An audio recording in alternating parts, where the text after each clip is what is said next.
Hi everyone, आज हम करेंगे बिहेवियरल फाइनेंस के कुछ इंपॉर्टेंट क्वेश्चंस। इसके यूनिट 1 से यूनिट 4 तक मैंने डिटेल नोट्स टेलीग्राम पे डाल दिए हैं, तो आप वहाँ जाके रीड कर सकते हैं, अच्छे से रिवीजन कर सकते हैं। और कुछ इंपॉर्टेंट क्वेश्चंस भी बता रही हूँ, तो आप इन्हें भी ज़रूर से अच्छे से करके जाना। ठीक है, तो सबसे पहले हम जानते हैं कि एफिशिएंट मार्केट हाइपोथेसिस क्या होता है, इसके क्या फॉर्म्स होते हैं। तो EMH का मतलब होता है वो स्टॉक प्राइजेस जो जिनके क्या होते हैं, हमारे पास सारी अवेलेबल इंफॉर्मेशन होती है मार्केट के अंदर।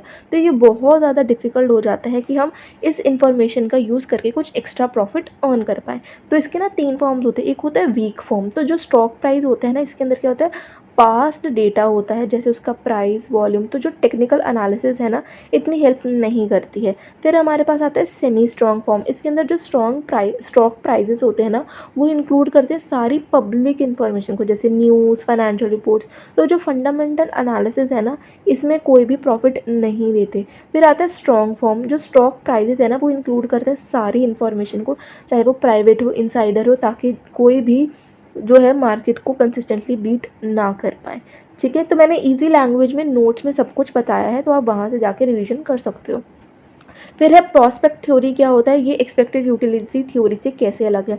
तो एक्सपेक्टेड यूटिलिटी थ्योरी ना ये कहता है कि जो लोग हैं ना, वो एकदम फुल्ली रैशनल हैं और वो अपने डिसीजंस ले सकते हैं मैक्सिमम प्रॉफिट के बेस पे। अब जो प्रॉस्पेक्ट थ्योरी है ना, वो ये कहते हैं कि जो लोग हैं वो पूरी तरीके से रैशनल नहीं है, वो इमोशनली बिहेव करते हैं। तो मेन आइडिया इनका ये है कि जो लोग हैं ना, वो ज़्यादा लॉस फील करते हैं रेदर देन कि वो गेन फील करें। ठीक है, और आपको पता है कि लॉस जो है वो ज़्यादा हर्ट होता है, चाहे हम जितना ज़्यादा अमाउंट कमा लें, तब भी हमें थोड़ा बहुत ये दुख रहता है कि हमने ये चीज़ खोई है।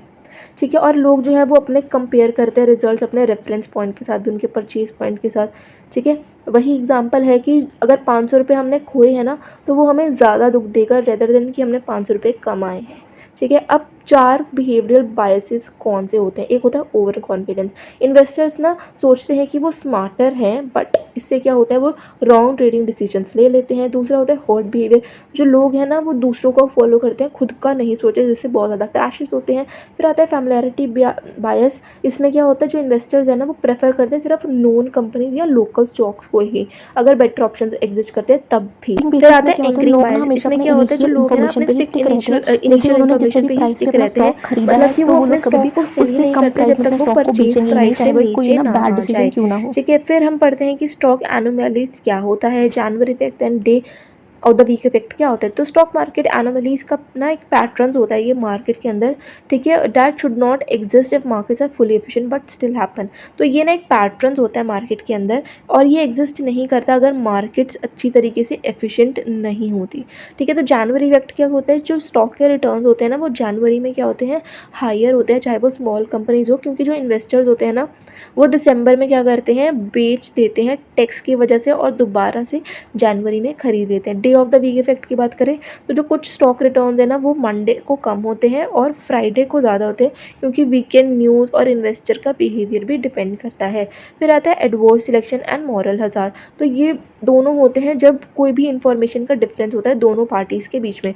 जैसे एडवर्स सिलेक्शन क्या होता है, प्रॉब्लम हैपन होती है बिफोर एग्रीमेंट से। जो बैड रिस्क पीपल होते हैं ना, वो क्या करते हैं कि वो ज़्यादातर इंश्योरेंस या लोन्स ले लेते हैं।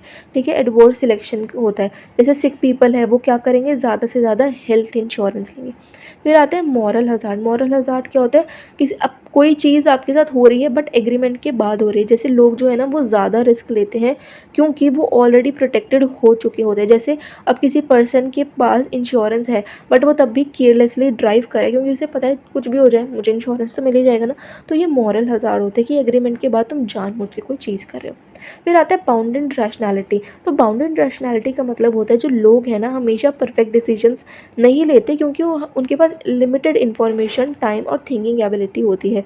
तो इंस्टेड ऑफ बेस्ट डिसीजन, वो गुड इनफ डिसीजन को ही सेटिस्फाइंग कह देते हैं। अब बिहेवियरल रीजंस क्या है 2008 फाइनेंशियल क्राइसिस के, तो बहुत सारे साइकोलॉजिकल क्राइसिस है, जैसे overconfidence, herd behaviour, moral hazard, irrational optimism. ये हमने पढ़ा है ना। ये आप जितने भी मैंने डिटेल नोट्स दिए, उन्हें जाके अच्छे से एक बारी रीडिंग कर लो, आपको सारी चीज़ें क्लियर हो जाएंगी। ओके।